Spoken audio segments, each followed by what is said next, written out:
horses and humans have an ancient relationship. Asian nomads probably domesticated the primary horses some 4,000 years ago, and also the animals remained essential to several human societies until the arrival of the engine. Horses still hold an area of honor in many cultures, often linked to heroic exploits in war. Wild and domesticated, there's only one species of domestic horse, but around 400 different breeds that concentrate on everything from pulling wagons to racing. All horses are grazers. While most horses are domestic, others remain wild.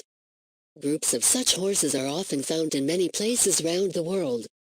Free-roaming North American Mustangs, as an example, are the descendants of horses brought by Europeans over 400 years ago. Wild horses generally take in groups of 3 to 20 animals. A stallion, mature male, leads a group, which consists of mares, females, and young foals. When young males become colts, at around 2 years old, the stallion drives them away. The colts then roam with other young males until they will gather their own band of females. The wild horse is the only truly horse whose ancestors were never domesticated. Ironically, this stocky, sturdy animal exists today only in captivity.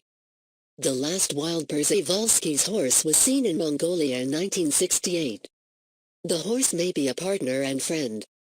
It's plowed fields and brought within the harvest, hauled goods and conveyed passengers, followed game and tracked cattle, and carried combatants into battle and adventurers to unknown lands.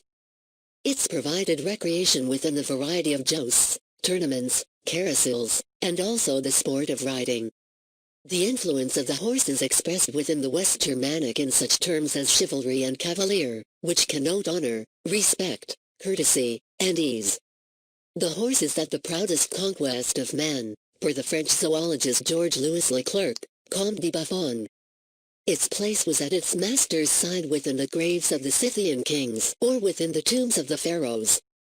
Superstition read meaning into the colors of the horse, and a horse's head suspended near a grave or sanctuary or on the gables of a house conferred supernatural powers on the place.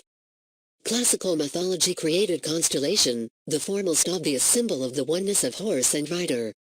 White stallions were the supreme sacrifice to the gods. And therefore the Greek general Xenophon recorded that gods and heroes are depicted on well-trained horses. A pretty and well-trained horse was, therefore, a standing symbol in ancient Greece. Kings, generals, and statesmen, automatically, had to be horsemen. The names of famous horses are inseparably linked to those of their famous riders: Bucephalus, the charger of Alexander the Great. Incitatus, once believed to own been made a senator by the Emperor of Rome Caligula, see researchers note. El Marzillo, Hernan Cortes's favorite horse, to whom the Indians erected a statue. Rome Barbary, the stallion of King of Great Britain, mentioned by Shakespeare. Copenhagen, the Duke of Wellington's horse, which was buried with military honors. The horse has occupied a special place within the realm of art. From period drawings to the marble of the Parthenon frieze, from Chinese Tang Dynasty tomb sculptures to Leonardo da Vinci's sketches and Andrea del Verrocchio's Corleone. From the Quran to modern literature, the horse has inspired artists of all ages and altogether parts of the planet. For men performance, a mature male is named a stallion, the feminine a mare. A stallion used for breeding is thought as a stud. A castrated stallion is usually called a gelding. Young horses are referred to as foals. Male foals are called colts and females fillies. Habits: horses are very social animals. They board groups called herds.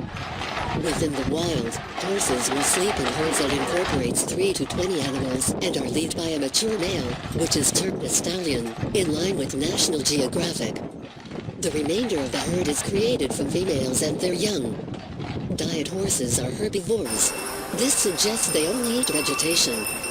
Typically, horses eat grass, but domesticated horses are often fed bran, oatmeal, barley and hay, as well. A well-fed horse eats 1 to 2% of its weight in roughage, like grass or hay, every day, in step with the humane society. Domesticated horses also are given blocks of salt and mineral blocks to lick. This can be to supplement the nutrition that the horses get from their food. Horses only have one stomach, unlike cows, and it's small.